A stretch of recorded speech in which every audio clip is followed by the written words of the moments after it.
Assalamualaikum warahmatullahi wabarakatuh. Kami dari Pluk A kelompok 1 akan mempresentasikan tugas besar mereview jurnal yang sudah kami analisis dengan judul Perencanaan Produksi Menggunakan Goal Programming.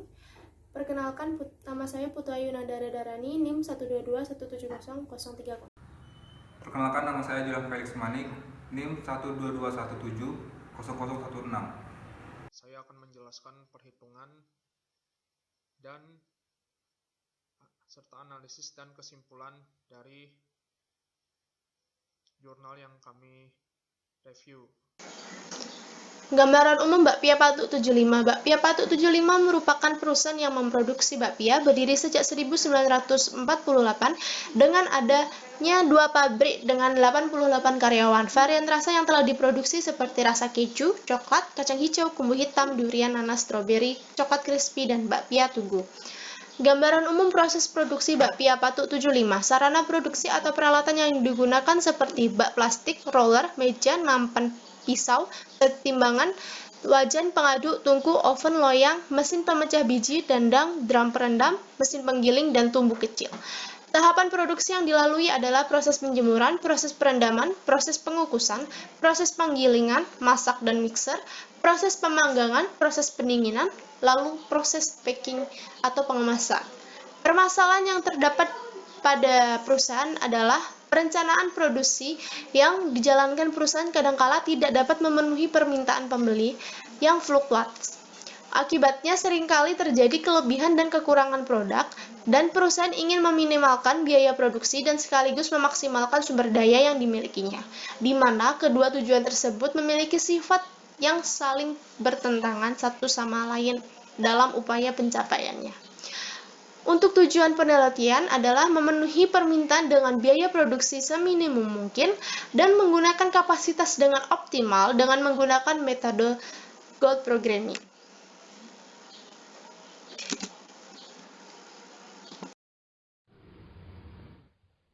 Selanjutnya, metode yang digunakan. Metode yang digunakan dalam perencanaan produksi adalah goal programming. Goal programming merupakan salah satu metode yang biasa digunakan untuk mencari solusi dengan fungsi tujuan lebih dari satu atau multi objektif, di mana tujuan tersebut saling bertentangan satu sama lain.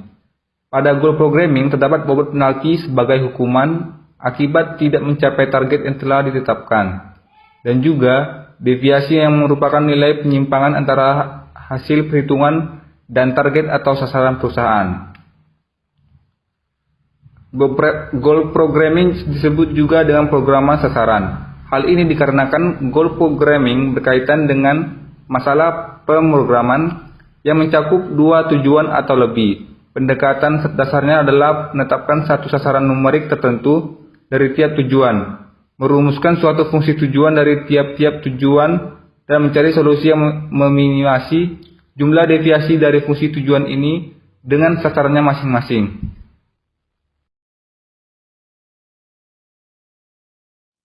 Baiklah, saya akan menjelaskan pengolahan data dari jurnal yang kami review. Untuk bagian pertama itu kita harus menghitung biaya produksinya dulu. Pertama itu adalah harus menghitung biaya produksinya dulu. Lalu setelah itu melakukan agregasi data permintaan. Ketiga, melakukan peramalan. 4, melakukan disagregasi hasil peramalan. 5, membuat formulasi matematika dari goal programming. 6, cari solusi optimal dengan menggunakan software WinQSB. Berikut adalah agregasi data permintaan yang dari hasil peramalan. Bisa dilihat sebagai berikut. Lalu dari hasil disagregasi peramalan didapatkan periode yang mengalami disagregasi adalah bulan April dengan data sebagai berikut. Karena tujuan adalah untuk meminimasi biaya, maka fungsi tujuan adalah sebagai berikut, yaitu 1D1 plus ditambah 3.500 D2 minus ditambah 3.500 D3 minus ditambah 3.500 D4 minus tambah 3.500 D5 minus ditambah 3.500 D6 minus tambah 3.500 D minus 7 ditambah 333,33 D8 plus tambah 26.839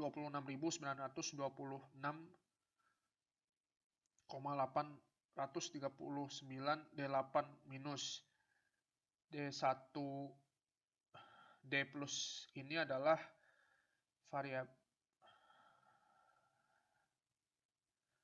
variabel pembantu yang melebihi batas, sementara D minusnya merupakan kebalikannya. Berikut adalah formulasi untuk menentukan batas biaya produksi. Bisa dilihat sebagai berikut. X ini merupakan produknya, merupakan produk bakpia itu sendiri, yang berupa yang mana X1 itu adalah bakpia kacang hijau, X2 merupakan bakpia coklat, X3 merupakan bakpia keju, X4 merupakan bakpia kumbu hitam, X5 merupakan bakpia coklat crispy, dan X6 merupakan bakpia keju crispy.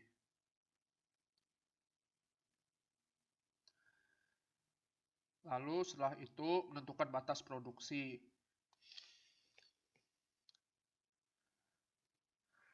Batasan produksi ini tidak boleh harus melebihi batas produksi ini merupakan jumlah rekomendasi bakpia yang harus diproduksi itu harus melebihi sama dengan jumlah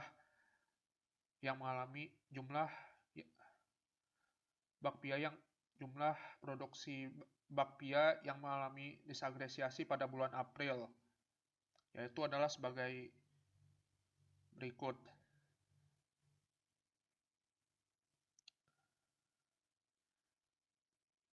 Lalu setelah didapatkan X1 sampai X6-nya, maka dihitung dengan rumus sebagai berikut.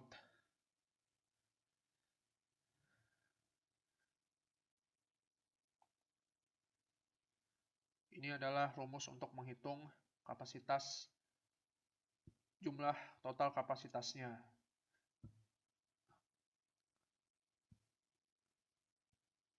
Sekarang untuk mencari formulasi pemrograman untuk bulan April.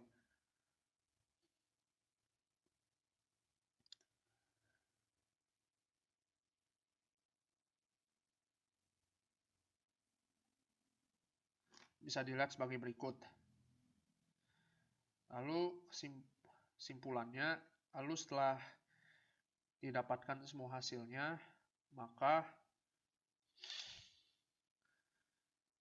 didapatkan hasil berupa 7.200. Berdasarkan hasil analisis menggunakan software WinQSB, maka didapatkan jumlah maksimal jumlah rekomendasi produksi adalah sebagai berikut.